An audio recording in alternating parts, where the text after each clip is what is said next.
পরশুদিন গাছ থেকে যে আমাদাগুলো পেরেছিলাম সেগুলোরই আজ একটা চাটনি তৈরি করব। এই জন্য আমাদাগুলোকে ছাড়িয়ে মিক্সিতে একটা ঘন পেস্ট বানিয়ে নিয়েছি। তারপরে ফ্রাইং প্যানে সামান্য তেল দিয়ে শুকনো লঙ্কা ফোড়ন দিয়েছি এবং দিয়েছি কালো সর্ষে।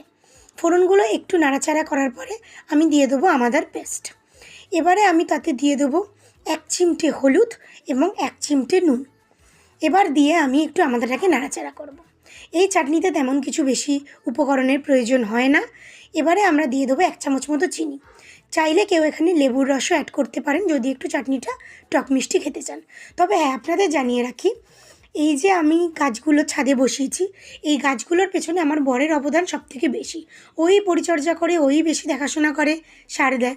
এবার চাটনিটা ঠিক এরকম থিকনেস চলে এলে চাটনি প্রায় আমাদের রেডি হয়ে গেছে। এবারে চাইলে কি ওপর থেকে কাজু কিশমিশ ছড়িয়ে নামিয়ে পরিবেশন করুন আমাদের চাটনি। যদি ভালো লাগে লাইক ও সাবস্ক্রাইব করুন। টাটা।